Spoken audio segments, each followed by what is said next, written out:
मनुष्य शरीर के समान कोई शरीर नहीं है। चर अचर सभी जीव उसकी याचना करते हैं। यह मनुष्य शरीर नरक, स्वर्ग और मोक्ष की सीढ़ी है तथा कल्याणकारी ज्ञान, वैराग्य और भक्ति को देने वाला है। ऐसे मनुष्य शरीर को धारण करके, प्राप्त करके जो लोग श्रीहरि का भजन नहीं करते और नीच से भी नीच विषयों में अनुरक्त रहते हैं, वे पारसमणि को हाथ से फेंक देते हैं और बदले में कांच के टुकड़े ले लेते हैं। जगत में दरिद्रता के समान दुख नहीं तथा संतों के मिलन के समान जगत में सुख नहीं है। और हे पक्षीराज, मन, वचन और शरीर से परोपकार करना यह संतों का सहज स्वभाव है। संत दूसरों की भलाई के लिए दुख सहते हैं और अभागे संत दूसरों को दुख पहुंचाने के लिए और अभागे असंत दूसरों को दुख पहुंचाने के लिए। कृपालु संत भोज के वृक्ष के समान दूसरों के हित के लिए भारी विपत्ति सहते हैं, अपनी खाल तक उधड़वा लेते हैं। किंतु दुष्ट लोग सन की भांति दूसरों को बांधते हैं और उन्हें बांधने के लिए अपनी खाल खिंचवा कर विपत्ति सहकर मर जाते हैं। हे सर्पों के शत्रु गुरु जी, सुनिए, दुष्ट बिना किसी स्वार्थ के सांप और चूहे के समान अकारण ही दूसरों का अपकार करते हैं। वे पराई संपत्ति का नाश करके स्वयं नष्ट हो जाते हैं, जैसे खेतों का नाश करके ओले नष्ट हो जाते हैं। दुष्ट का अभ्युदय उन्नति प्रसिद्ध अधम ग्रह केतु के उदय की भांति जगत के दुख के लिए ही होता है। और संत का अभ्युदय सदा ही सुखकर होता है। जैसे चंद्रमा और सूर्य का उदय विश्व भर के लिए सुखदायक है। वेदों में अहिंसा को परम धर्म माना है और परनिंदा के समान भारी पाप नहीं है। शंकर जी और गुरु की निंदा करने वाला मनुष्य अगले जन्म में मेंढक होता है और वह 1000 जन्म तक वही मेंढक का शरीर पाता है। ब्राह्मणों की निंदा करने वाला व्यक्ति बहुत से नरक भोग कर फिर जगत में कौवे का शरीर धारण करके जन्म लेता है। जो अभिमानी जीव देवताओं और वेदों की निंदा करते हैं वे रव रव नरक में पड़ते हैं। संतों की निंदा में लगे हुए लोग उल्लू होते हैं, जिन्हें मोह रूपी रात्रि प्रिय होती है और ज्ञान रूपी सूर्य जिनके लिए बीत गया, अस्त हो गया रहता है। जो मूर्ख मनुष्य सबकी निंदा करते हैं वे चमगादड़ होकर जन्म लेते हैं। हे तात, अब मानस रोग सुनिए, जिनसे सब लोग दुख पाया करते हैं। सब रोगों की जड़ मोहन अज्ञान है। सब रोगों की जड़ मोह अज्ञान ही है। उन व्याधियों से फिर और बहुत से शूल उत्पन्न होते हैं। काम वात है, लोभ अपार बढ़ा हुआ कफ है और क्रोध पित्त है जो सदा छाती जलाता रहता है। यदि कहीं ये तीनों भाई वात, पित्त और कफ प्रीति कर ले मिल जाए तो दुखदायक सन्निपात रोग उत्पन्न होता है। कठिनता से प्राप्त होने वाले जो विषयों के मनोरथ है वे ही सब शूल कष्टदायक रोग है। उनके नाम कौन जानता है, अर्थात वे अपार है। ममता दाद है, ईर्ष्या खुजली है, हर्ष विषाद गले के रोगों की अधिकता है।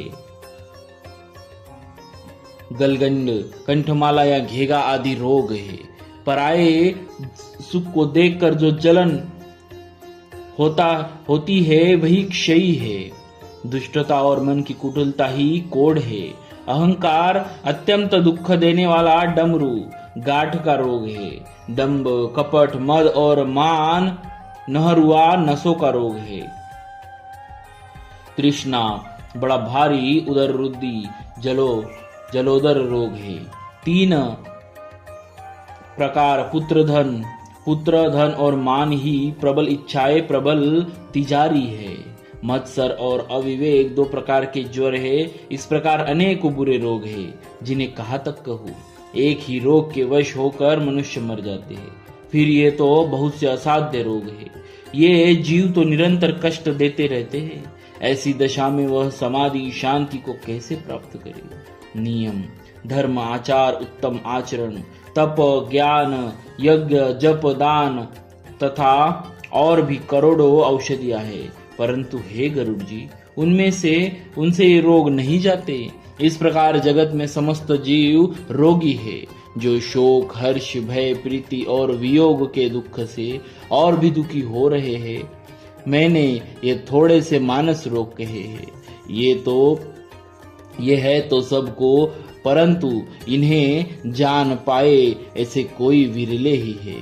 प्राणियों को जलाने वाले ये पापी रोग जान लिए जाने से कुछ क्षीण अवश्य हो जाते हैं, परंतु नाश को प्राप्त होते हैं। विषय रूप कुपथ्य पाकर ये मुनियों के हृदय में भी अंकुरित हो उठते हैं। तब बेचारे साधारण मनुष्य तो क्या चीज है।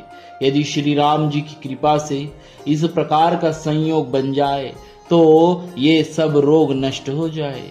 सदगुरु रूपी वैद्य के वचन में विश्वास हो, विषयों की आशा न करे, यही संयम, यही परहेज हो। श्री रघुनाथ जी की भक्ति संजीवनी जड़ी है। श्रद्धा से पूर्ण बुद्धि ही अनुपाण दवा के साथ लिया जाने वाला मधु है। इस प्रकार संयोग हो तो वे रोग भले ही नष्ट हो जाए, नहीं तो करोड़ों प्रयत्नों से भी नहीं जाते। हे गोसाई, मनो को निरोग हुआ तब जानना चाहिए जब हृदय में वैराग्य का बल बढ़ जाए। उत्तम बुद्धि रूपी भूख नित नई बढ़ती रहे और विषयों की आशा रूपी दुर्बलता मिट जाए। इस प्रकार सब रोगों से छूटकर जब मनुष्य निर्मल ज्ञान रूपी जल में स्नान कर लेता है, तब उसके हृदय में राम भक्ति छा रहती है।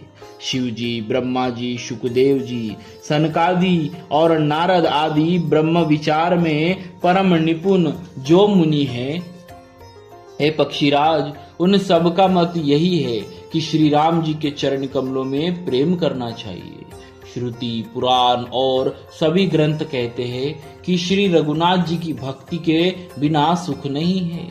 कछुए की पीठ पर भले ही बाल उगावे, बाज का पुत्र भले ही किसी को मार डाले, आकाश में भले ही अनेकों प्रकार के फूल खिल उठे, परंतु श्री हरि से विमुख होकर जीव सुख नहीं प्राप्त कर सकता। मृग तृष्णा के जल को पीने से भले ही प्यास बुझ जाए, खरगोश के सिर पर भले ही सिंग निकल आवे, अंधकार भले ही सूर्य का नाश कर दे, परंतु श्री राम से विमुख होकर जीव सुख नहीं पा सकता। बर्फ से भले ही अग्नि प्रकट हो जाए, ये सब अनहोनी बातें चाहे हो जाए, परंतु श्री राम से विमुख होकर कोई भी सुख नहीं पा सकता।